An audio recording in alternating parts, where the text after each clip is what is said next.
Vamos falar agora da empresa. Pessoal, de novo, gente, olha só. Não vou querer explicar. Isso até era algo que eu explicava quando essa matéria era de terceiro período. Não adianta eu querer explicar isso para vocês agora que vocês estão começando na faculdade, tá bom? Olha só.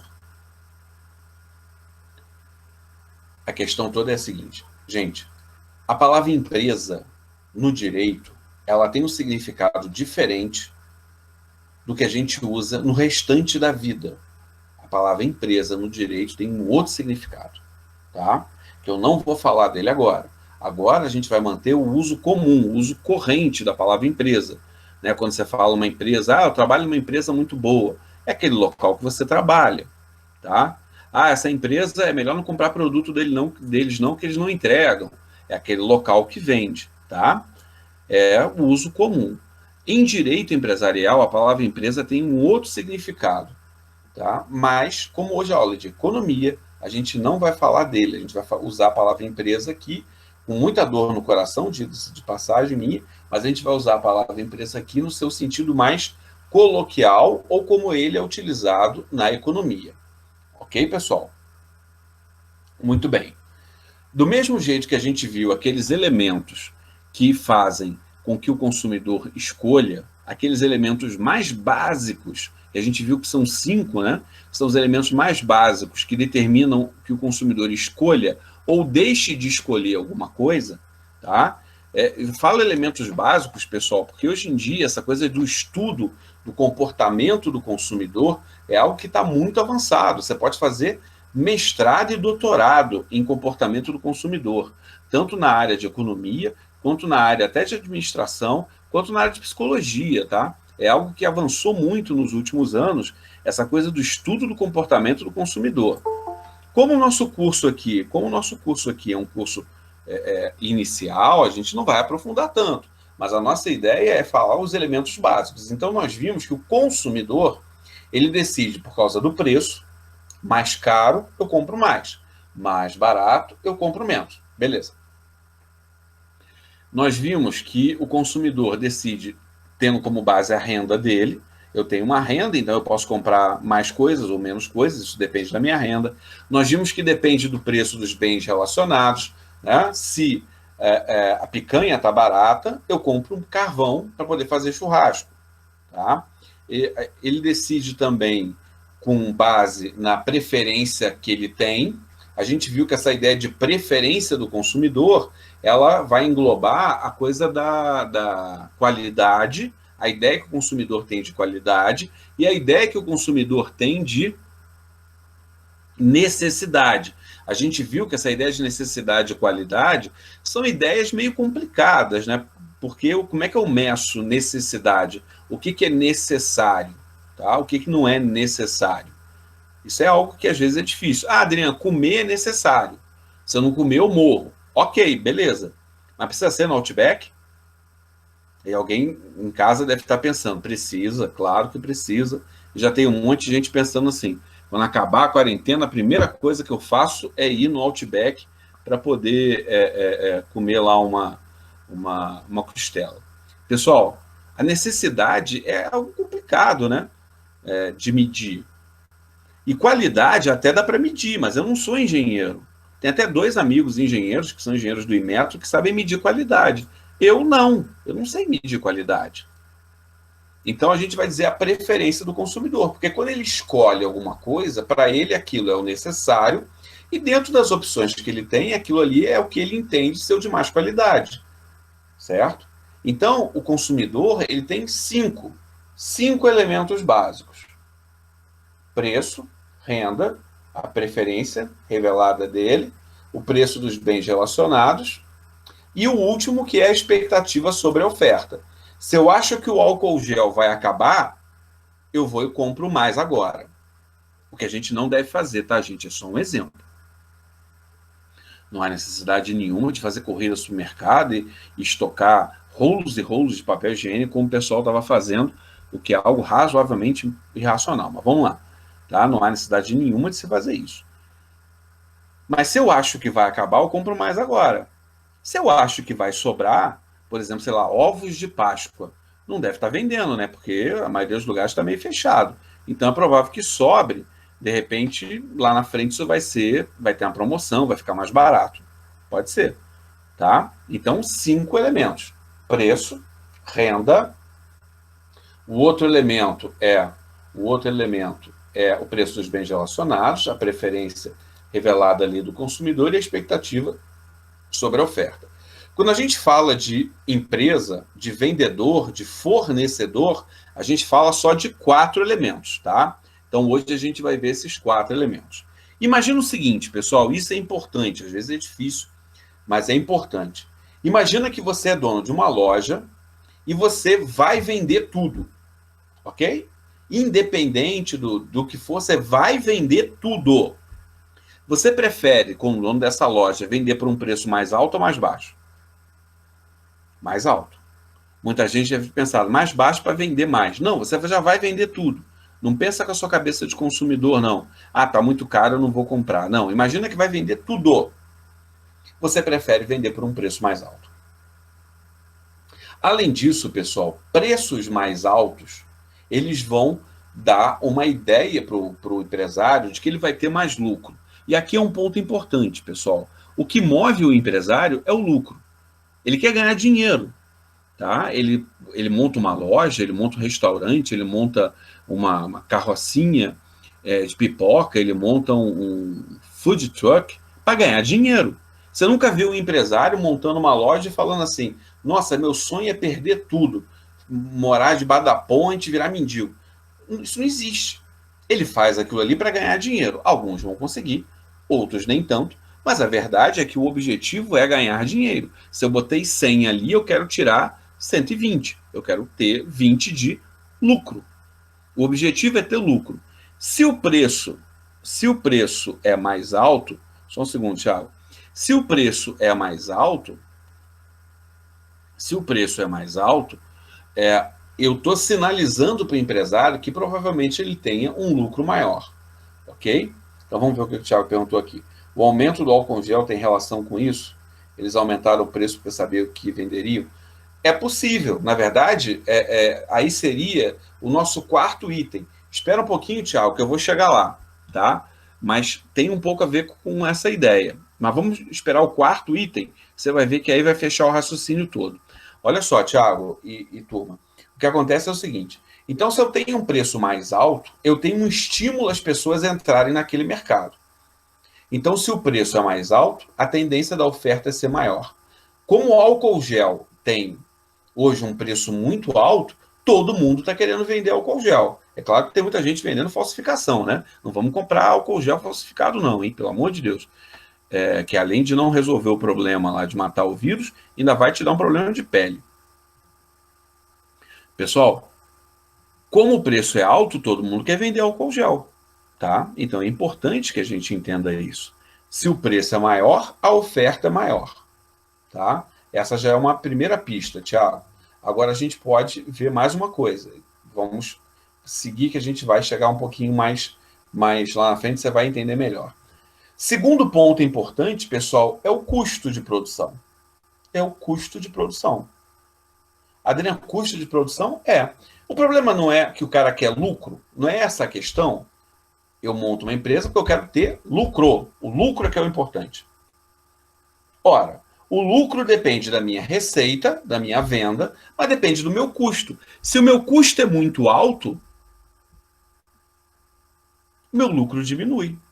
Tá? Isso aconteceu há um tempo, tá, gente? Acho que vocês não vão lembrar, mas há um tempo teve um terremoto na Coreia do Sul, tá? Teve um terremoto na Coreia do Sul que destruiu 2 ou 3 fábricas que faziam memória de computador, memória de tablet, celular. E aí aumentou o preço de você produzir celular, aumentou o preço de você produzir computador, tablet, porque a memória ficou mais cara. Tinha pouco, ficou mais caro. E aí teve gente que parou de vender por um tempo, porque aquele custo ficou tão alto que eu não tinha lucro para vender. Então o custo é importante. Por isso que o empresário, o que ele faz? Ele tenta comprar sempre máquinas mais modernas. Por que ele compra a máquina mais moderna? Para poder produzir com uma eficiência maior, com menos custo. Aí você vai falar para mim assim, André, mas olha só, tem um problema. Essa eficiência maior, esse custo que é menor, na verdade, ele vai ter um problema, que é gerar o desemprego. E eu vou dizer, você está certo. Mas a questão para nós agora é microeconomia. Vamos deixar o desemprego, que é uma questão da sociedade como um todo, uma questão mais macro, vamos deixar isso para daqui a pouco. Mas o objetivo do empresário é diminuir o custo dele. Diminuir o custo dele para que ele tenha o quê? Mais lucro. Você nunca viu um empresário comprar uma máquina assim? Ah, eu comprei essa máquina aqui porque a minha máquina produzia. Não, o custo dela era muito baixo. Aí agora eu estou com essa máquina aqui que o custo é mais alto. Não, isso não existe. As pessoas querem um custo mais baixo. Bom, acho que já falamos um pouco, né? O terceiro item seria a tecnologia, tá? A tecnologia. Porque a tecnologia ela é fundamental para a estrutura de custos. Né? Uma empresa que tem uma tecnologia mais avançada, provavelmente vai ter uma situação em que ela tem um custo melhor. Tá? Essa tecnologia ela é sempre importante nas máquinas, na produção. Isso é algo que é importante e vai fazer com que o meu custo seja menor. Então a gente já viu o preço, já viu o custo de produção e já viu a tecnologia que está intimamente ligada ao custo da produção. Vamos falar agora do quarto item, que aí, Thiago, vai fechar um pouquinho também mais um pouco seu raciocínio. Outra coisa importante para o empresário, para o fornecedor, outra coisa importante para o vendedor é o quê? A expectativa sobre a demanda. Ou seja, o que o meu consumidor quer comprar? Pessoal, o empresário, a gente vai voltar a isso também um pouco mais lá na frente de novo, mas o empresário, ele tem um problema que é intrínseco à atividade dele. Ele tem que produzir hoje para vender amanhã. Tem empresas, se você pegar empresa de celular, empresas de console de videogame, empresas de eletrodomésticos, de empresa farmacêutica, eles estão produzindo hoje, estão pesquisando hoje produtos que eles vão vender, na verdade, daqui a 5, daqui a 10 anos. Então é importante que a gente compreenda isso.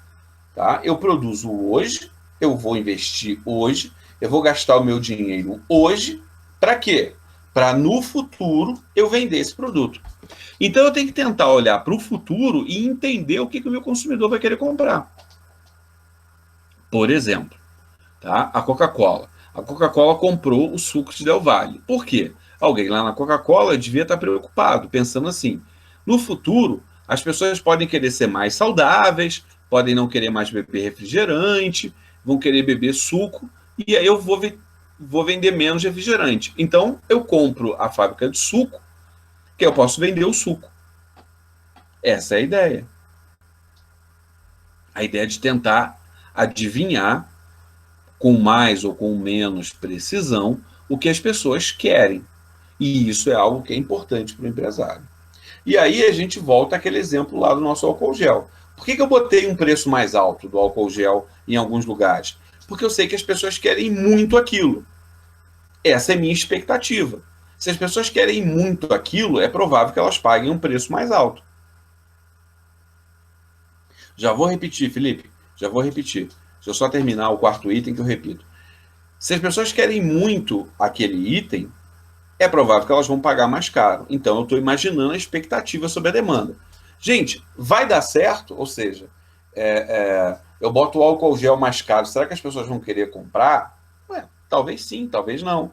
Imagina, eu estava produzindo... É só pegar, por exemplo, o ovo de Páscoa. Acabamos de falar dele.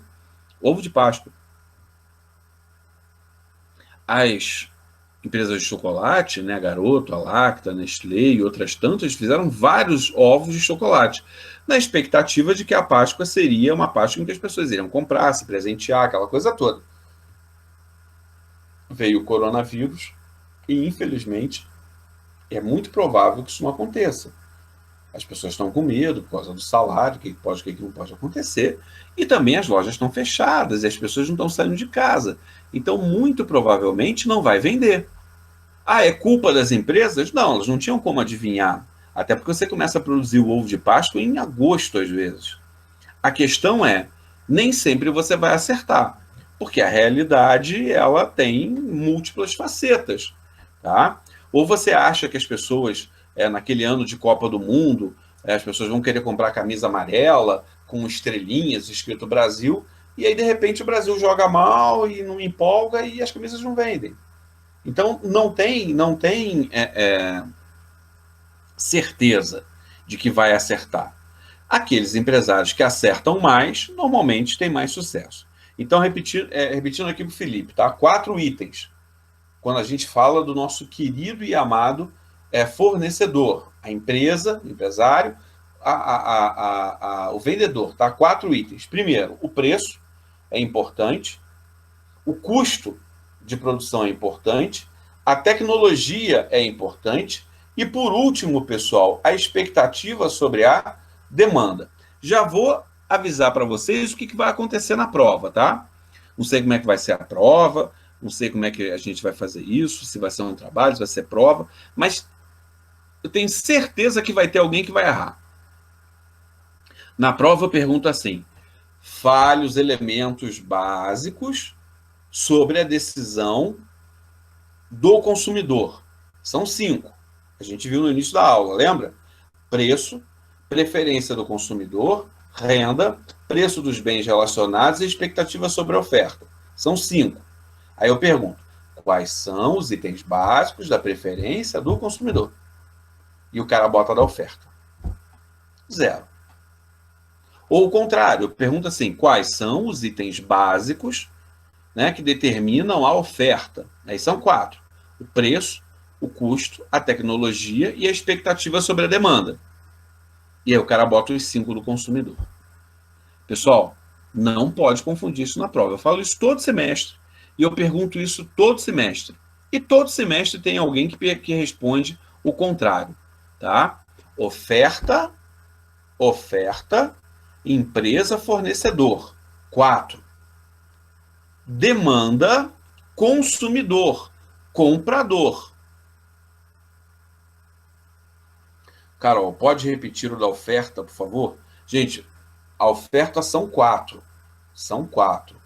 Preço, custo, tecnologia e expectativa sobre a demanda. São 4. Ok? Então, na oferta são 4. Preço, custo, tecnologia e expectativa sobre a demanda.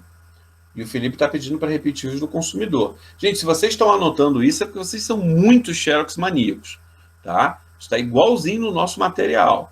O da oferta está na página 30, 31, e o da demanda está na página 24, não, está na página 25, 26, tá?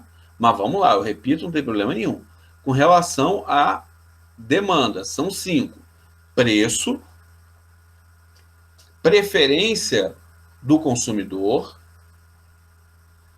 renda do consumidor, preço dos bens relacionados e expectativa sobre a oferta. De novo, página 24, 25, ou 25, 26, não me lembro mais o que eu falei, e página 30, 31 do nosso material. Tá, gente? Eu sei que o pessoal gosta de anotar, mas não tem necessidade nenhuma, tá igualzinho no nosso material, tá? Página 30, 31, isso mesmo, Jéssica. E o do consumidor tá na 25, 26. Ok, pessoal? Quem tá aí acompanhando pelo nosso material. Ok, gente? Então, o que eu vou perguntar na prova? Vou pedir para você falar sobre o consumidor, aí você vai falar sobre 5. Ou vou pedir para você falar sobre o vendedor, você vai falar sobre 4. O que o pessoal faz? Confunde. E aí, quando troca, responde tudo errado. Eu pergunto sobre a oferta, ele responde da demanda. Eu pergunto da demanda, ele responde sobre a oferta. E aí, gente, é 0, tá? Ah, Adriana, mas eu só li errado. Leu errado, 0. Ok? Se você for advogado, imagina, seu cliente está sendo acusado de furto, você escreve uma peça de defesa como se ele tivesse falsificado moeda. Seu cliente vai ser condenado. Ah, mas eu só li errado. Não, fez tudo errado. Ok, pessoal? Então tem que prestar atenção no que está sendo perguntado. E todo semestre as pessoas elas confundem. Ok? Continuando falando da empresa, pessoal. Existe um conceito aqui que é importante quando a gente fala de empresa, que é o conceito de solvência e liquidez. Continuando na página 31 do nosso material, tá? Solvência e liquidez. Vamos começar pela liquidez, tá? A palavra liquidez, pessoal, ela tem normalmente para nós 3 ou 4 significados. É claro que o primeiro deles é líquido. Líquido é aquilo, é um estado da matéria, né? Você tem o sólido, o gasoso, né? O plasma, o líquido, né? Tem outros estados aí da matéria que os físicos comentam, mas na verdade não é disso que eu estou falando, de líquido, sólido, gasoso, não é isso, tá? Óbvio, tá? Liquidez para nós, o primeiro significado da palavra liquidez para nós é o seguinte: líquido é a capacidade que um agente econômico tem de pagar os seus compromissos em dia. Pagar seus compromissos em dia. Ok? Então a conta venceu no dia 5. No dia 5 você tem dinheiro e vai lá e paga. Tá? Veja, eu não estou levantando dúvidas sobre a sua capacidade de pagar. Eu sei que você vai pagar. Mas a liquidez é a ideia de que eu tenho dinheiro para pagar a conta na hora certa. Ok, gente? Então, liquidez, é a capacidade de pagar seus compromissos na hora certa. O segundo, pessoal, o segundo significado da palavra liquidez, é a capacidade que um bem possui de se transformar rapidamente em outro. Aí você deve estar pensando, sei lá, em massinha de modelar, né? Não, gente, não é isso. Quer dizer o seguinte, deixa eu dar um exemplo que acho que fica mais fácil. Imagina o seguinte, imagina que você tem, o seu sonho com um bom petropolitano é comprar um apartamento para você no Peró, em Cabo Frio. Você sempre quis comprar um apartamento do Peró em Cabo Frio, mas você nunca teve uma boa oportunidade, tá? E aí você pegou o seu dinheiro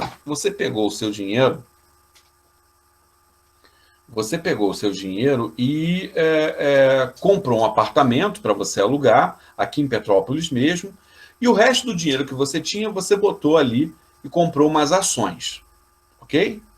E aí um belo dia, você está em casa, quarentena, nada para fazer, alguém te liga querendo vender um apartamento no Peró exatamente do jeito que você quer. Você vai realizar o seu sonho. Só que para realizar o seu sonho, você vai ter que vender ou o apartamento aqui, em Petrópolis, ou você vai ter que vender as ações. Pessoal, o que é mais fácil você conseguir vender? O apartamento em Petrópolis ou as ações? Na verdade, pessoal, é muito mais fácil vender as ações. Por quê? Porque as ações são bem mais líquido, rapidamente se transformam em dinheiro para você poder comprar a sua outra coisa. Ok, pessoal? Tá? Então, é a ideia de liquidez, você conseguir transformar aquilo ali em outro bem. Qual é o bem mais líquido que existe? O bem mais líquido que existe é o dinheiro. Então, quanto mais rápido você consegue transformar alguma coisa em dinheiro, mais líquido aquele bem será. Ok, pessoal? Então, liquidez é essa qualidade. Então, um apartamento que você tem que anunciar, tem que ter alguém para comprar, essa pessoa vai ver se consegue financiamento na Caixa, demora, tem todo o trâmite burocrático no cartório, até você conseguir vender o apartamento para comprar o outro, o apartamento de Cabo Frio já foi vendido. Tá? As ações não, as ações são bem que tem extrema liquidez. Você pega lá o seu celular, peguei aqui o celular, instrumento do demônio, pego o celular, ligo para a corretora e falo, vende todas as ações. Amanhã de manhã a bolsa vai abrir, de manhã não, né, que ela já abre quase meio-dia. Amanhã de manhã a bolsa vai abrir, vai vender as ações, vai depositar na sua conta. Sem burocracia, é rápido. Porque tem uma liquidez maior. Por último, pessoal, o terceiro item que a gente vai ver hoje, que essa palavra liquidez pode assumir, é o seguinte: liquidez é uma característica, liquidez é uma expressão que a gente usa para dizer que um determinado valor está correto. Então, quando eu falo assim, vou fazer um acordo com você, vou te pagar o valor líquido e certo de R$ 1.000. Se é o valor líquido, a líquido aí a gente pode pensar até em liquidado, tá? Se o valor é líquido de R$ 1.000, não é 900, nem é 1.100. Não é 900, nem é 1.100, tá, gente? O valor é 1.000. Adriano, mas e o certo? Porque você falou líquido e certo. Eu achava que o certo era o valor. Não, gente, o certo é a questão jurídica que envolve aquele valor. Então, quando eu falo que eu vou te pagar o valor líquido e certo de R$ 1.000, é porque eu não tenho dúvida quanto ao valor, ele é líquido. E eu não tenho dúvida quanto à questão jurídica. Eu te devo e eu tenho que te pagar. E você sabe que eu te devo e você quer receber. Então, o valor é líquido, valor tá fechado. E certo, a questão jurídica que envolve aquele valor também está fechada, ok? Então, valor líquido e certo. Então, valor líquido é aquele valor que não tem dúvida sobre o número. É 1.000, não é 900 nem 1.100. Aí você vai me perguntar assim, quase 10 horas da noite, e você quer me perguntar assim, mas Adriana, toda hora eu escuto assim, valor líquido certo e exigível. O que é o exigível? Gente, exigível é quando aquela dívida, quando aquela obrigação já venceu. Já chegou o prazo de pagamento e ela não foi cumprida. Ok? Imagina que eu pego R$ 100 emprestado contigo, tá? Época de coronavírus e tal, estou precisando de um dinheiro, pego R$ 100 emprestado contigo, ok? Você me empresta R$ 100 e eu boto para pagar no dia 10 de abril. Você pode me ligar no dia 9 e me cobrar? Não. No dia 8? Não. Por quê? Porque aquela obrigação não é exigível. Você só pode me cobrar depois do dia 10. Dia 11, 6 horas da manhã, você liga para minha casa. Adriano, olha só, você não me pagou. Ok? Por que você pode me cobrar no dia 11? Você pode me cobrar no dia 11 porque o que aconteceu aqui, já vou te responder, Leonardo. O que aconteceu aqui é que você tem, a obrigação já foi vencida, ok? Deixa eu ver aqui. Leonardo, professor, sobre a expectativa sobre a demanda, o CDC veda o aumento de produtos e serviços sem que seja justo o motivo. O aumento do preço do álcool em gel, por exemplo, vai de encontro a esse tópico. Vamos lá, Leonardo, duas coisas aqui, tá? Quando você fala vai de encontro é discorda. Ao encontro, concorda, ok? Qualquer um dos dois aqui na sua frase faz sentido, mas é só eu ter certeza que você falou o certo, tá? De encontro, discordo. Ao encontro, concordo. Mas vocês sabem que essa coisa a importância do português é cada vez maior hoje em dia, tá? As pessoas, aliás, são as duas coisas que mais faltam no Brasil hoje, né? Conhecer português, interpretar texto e amor. Falta muito amor, tem muito ódio nesse país. Vamos lá. Mas a sua pergunta é muito boa, Leonardo. Olha só. Na verdade, a questão aqui é a seguinte.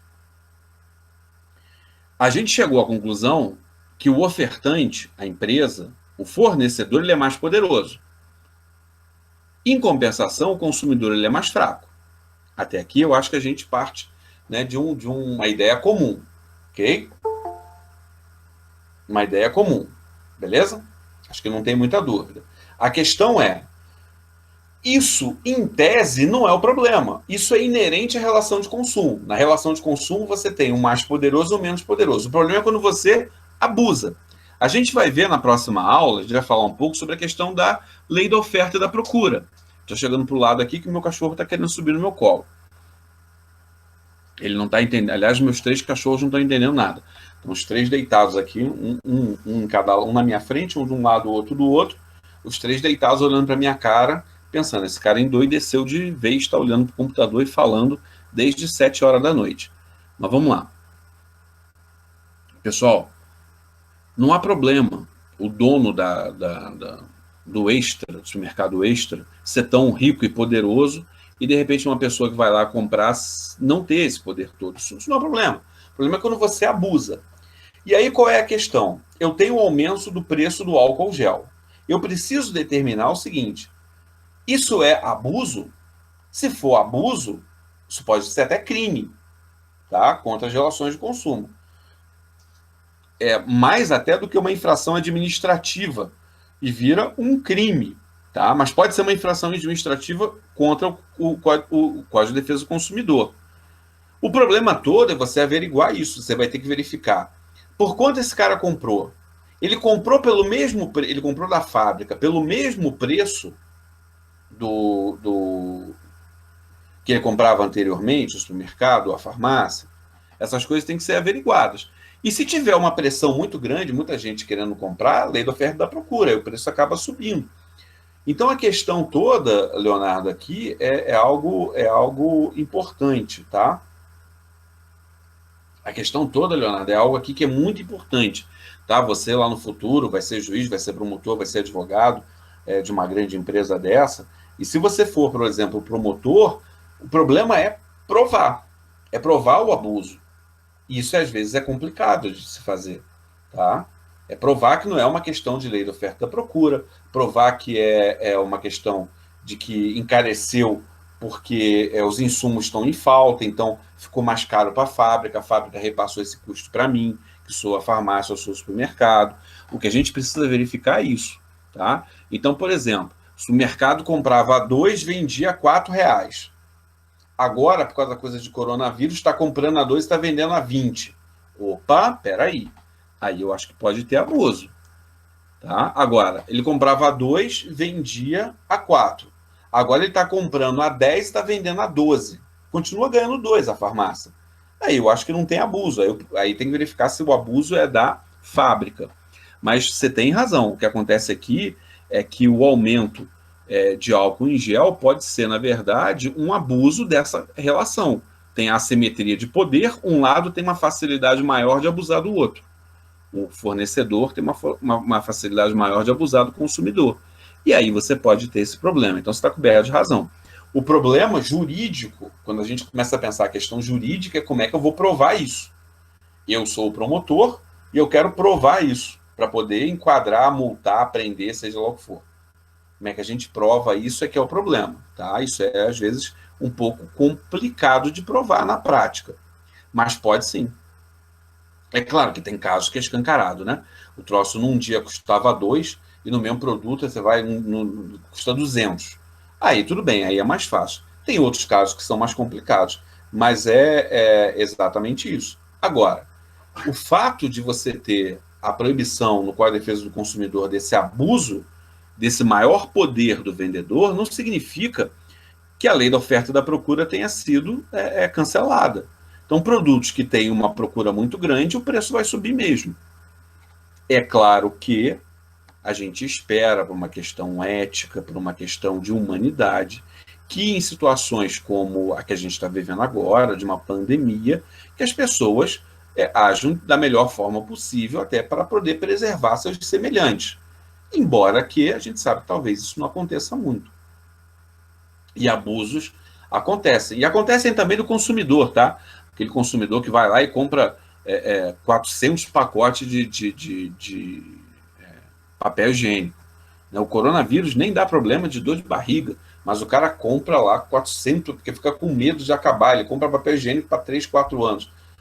É claro que a pessoa está sendo movida ali pelo medo, é uma atitude racional, mas ele não está pensando no próximo. E isso é algo que é também importante. Tá bom, pessoal?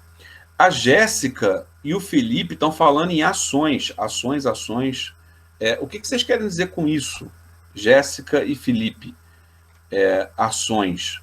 Ah, vocês estão respondendo o que é mais líquido, né? São as ações. Tá, entendi. É que às vezes tem que voltar lá atrás do pensamento, que a gente vai falando. Mas é isso mesmo, tá? Exatamente essa. É quando você deu o exemplo. As ações são mais líquidas, ok? Então, líquido, certo e exigível. Não tenho dúvida sobre o valor, não tenho dúvida sobre a questão jurídica e a obrigação já venceu, tem que pagar, ok? E quando a gente fala, pessoal, então de liquidez, a gente vai falar agora de solvência. Solvência, 10:01 da noite no meu relógio. Para encerrar, a gente vai falar de solvência. Solvente, pessoal, é aquele cara que tem capacidade de pagar seus compromissos. Ponto. Capacidade de pagar seus compromissos. Não estou aqui me preocupando se ele vai pagar em dia, se ele vai pagar com atraso, ok? Solvente é quem paga, tem capacidade de pagar seus compromissos. Se eu pensar ao contrário, insolvente é quem não tem mais a capacidade de pagar seus compromissos. Então imagina, você fala assim, a empresa, a Varig era uma empresa aérea, tá, gente? Acho que esse exemplo tá ficando até meio velho. Mas vamos lá. A Varig era uma empresa aérea, ok? A Varig ficou insolvente. Significa que ela não tem mais condições de pagar seus compromissos. Ela não tem mais condições de pagar seus compromissos. Gente, quando é que uma empresa, ou mesmo uma pessoa, tá? Quando é que ela fica insolvente? Ela fica insolvente quando os bens que ela possui, mais os direitos que ela tem a receber, e esse conjunto é menor do que a dívida. Adriana, direitos que ela tem a receber, imagina o seguinte, você tem um celular da Vivo, podia ser TIM, Oi, qualquer coisa, tá? Você tem um celular da Vivo. Esse celular da Vivo, você foi lá, pagou sua conta no dia 1º, usou até o dia 10 e, vou cancelar. Vivo está muito ruim. Aí você liga para lá e cancela. Do dia 1º ao dia 10, o que você usou, você tem que pagar. Isso é um direito que a Vivo tem a receber. Ou seja, é um recebível, é algo que ele vai receber ainda no futuro. É um direito que ele tem a receber. Ok? Tá? Hoje é dia 30. Em tese, aí a gente trabalhou o mês inteiro. Amanhã é 31. Então, eu tenho um direito a receber no mês que vem, que é o meu salário. Ok, pessoal? Então, direito é uma grana que você ainda vai receber. Você tem o direito de receber. Então, quando é que alguém está insolvente? Eu pego os bens que a pessoa possui, os bens que a empresa possui, somo a tudo aquilo que ele ainda tem para receber, e esse conjunto de bens e direitos é menor. Esse conjunto de bens e direitos é menor do que as dívidas. As dívidas exigíveis. Tá? Porque a dívida que não venceu eu ainda não posso cobrar. A gente acabou de ver isso tem 1 minuto. Ok? Então, quando é que alguém está insolvente? Quando o exigível é maior do que os direitos e os bens. Ok, pessoal? Ok? É aquilo que a gente vai dizer que é uma situação contábil, líquida, negativa. Tá? Mas vamos deixar essa coisa da contabilidade para depois. Ok, pessoal? Então, quando é que alguém é insolvente? A pessoa é insolvente quando o exigível é maior do que os bens e direitos. Por quê? Porque eu posso receber tudo que eu tenho para receber. Eu posso vender todos os meus bens, que nem assim eu consigo pagar minhas dívidas. Então, eu estou insolvente. Ok? Para encerrar a aula, pessoal, eu sei que já são 10h05, todo mundo, quer dizer, eu já ia falar todo mundo doido para ir embora. Né? Tá todo mundo em casa, então ninguém quer ir embora para lugar nenhum, né? Pelo menos eu espero que não. Mas, voltando, é o costume, gente, é o hábito, todo mundo tá doido para ir embora. Mas todo mundo tá doido para que a aula acabe. Vamos lá. O que você não pode fazer, pessoal? E isso é importante, gente, pega muito mal. Eu sei que coloquialmente a gente fala quando está no churrasco, quando está no bar. Às vezes um ou outro professor pode até esquecer e falar em sala de aula, mas não pode errar isso, tá, gente? Não pode errar. A gente costuma falar que está insolvente quando o passivo é maior do que o ativo. Pessoal, por mais que isso faça sentido na sua cabeça, está errado, tá? Ativo e passivo são sempre iguais. O método contábil é um método chamado de método das partidas dobradas, que eu não vou explicar para vocês porque eu não sei, eu não sou contador. Aliás, quando você terminar a faculdade de Direito, Adriano, eu queria fazer mais uma faculdade, qual que eu faço? Faz contabilidade, que é um curso que vai abrir muita porta para você. Eu hoje, se eu fizesse uma outra graduação, eu ia fazer contabilidade, porque é um curso muito bacana e que abre muito campo de trabalho. Mas voltando, Como eu não sou contador, eu não vou explicar contabilidade para vocês. Não tenho essa capacidade. Até gostaria de ter, mas não tenho. Mas acreditem no seu professor, tá? O passivo e o ativo, eles são sempre iguais. Na faculdade de economia, a gente faz uma cadeira só de contabilidade, tá? O Arthur está perguntando se insolvência é relacionada à declaração de falência. Arthur, me dá um minuto que eu chego lá. Deixa eu só encadear o raciocínio, ok? Veja, eu fiz uma única cadeira de contabilidade na faculdade de economia só para saber o básico, e contabilidade é algo que é muito complexo, tá? Então não vou entrar numa de explicar para vocês. Mas tem um exemplo. Dá uma olhada na página 33 das nossas notas de aula, tá? E você vai ver um balancete aqui antigo da OAB. Da OAB. A Ordem dos Advogados do Brasil, tá? Botei aqui um balancete antigo. Eu acho que é até da OAB aqui de Petrópolis, tá? Você tem um balanço aqui bem antigo, acho que é 2006 ou 2008. Acho que é 2006, tá? E aí eu quero que você dê uma olhada, não precisa ser agora não, tá? Quando acabar a aula você dá uma olhada. Mas se puder abrir agora e dar uma olhada também é legal. Total do ativo, você vai ver um número lá, 40 milhões 358 mil.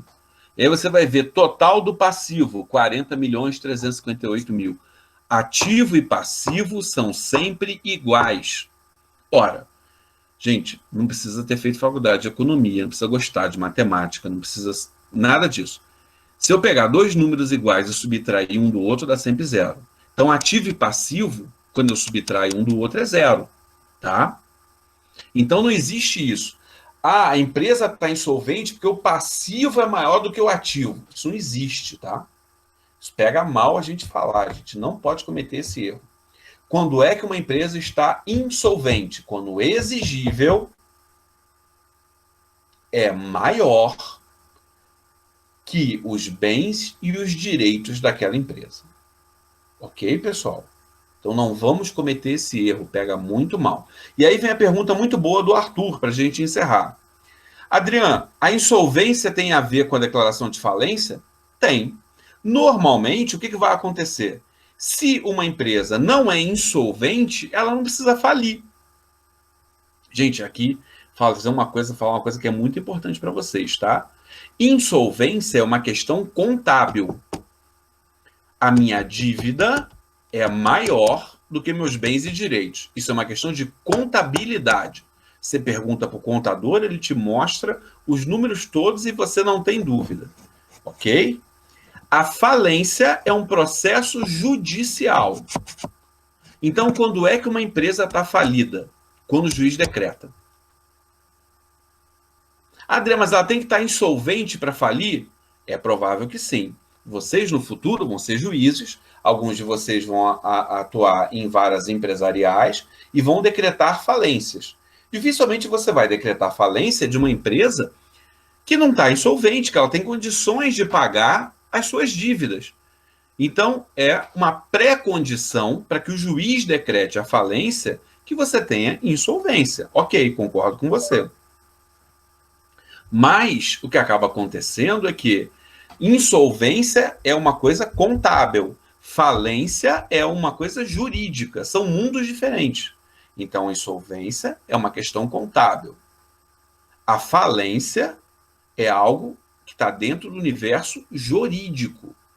Então, se uma empresa tiver insolvente, tiver quase quebrando, você nunca pode falar assim, aquela empresa está falida.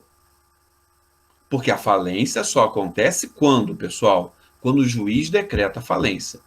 Para decretar a falência, um dos pressupostos que o juiz vai examinar é: ela está insolvente? Tá. Então é provável que ela vai caminhar para a falência. Mas falência é uma situação jurídica, que só está falido quem o juiz decretou a falência. Imagina a seguinte situação: tem uma empresa que está meio mal das pernas. Ok? Não está pagando ali o fornecedor, está atrasando o salário do funcionário, está naquela fecha, não fecha, e você começa a falar que aquela empresa está falida. Você queria falar que ela está insolvente. mas você fala que ela está falida. Gente, a empresa pode te processar por danos morais e materiais, tá? Porque ela só vai estar falida quando o juiz decretar. Então a gente não pode confundir insolvência com falência, ok? Insolvência é uma situação contábil que pode levar à falência. A falência é uma situação jurídica decretada pelo juiz em um processo próprio, que é o processo de falência, que, se eu não me engano, vocês vão estudar no 8º período. Não sei se comigo, não sei se com o professor Pentel, mas vocês vão estudar no 8º período, tá? Recuperação judicial, que seria uma fase antes da falência, para tentar salvar a empresa, e a falência se não tiver como salvar. Ok, Arthur? Então, insolvência relacionada à declaração de falência? Mas insolvência é uma coisa, falência é outra. Então, você nunca vai dizer que uma empresa insolvente, uma empresa que está mal das pernas, uma empresa que está ruim, que ela está falida, porque isso pode te gerar um processo. Tá ok? Tá ok, turma? Pessoal, na próxima aula, na quinta-feira, a gente vai começar a falar daquilo que mais nos interessa, que é a teoria da concorrência, que vamos falar do mercado, que é o encontro desse consumidor, que a gente já falou um pouco, com essa empresa que a gente também já falou um pouco. Ok, pessoal?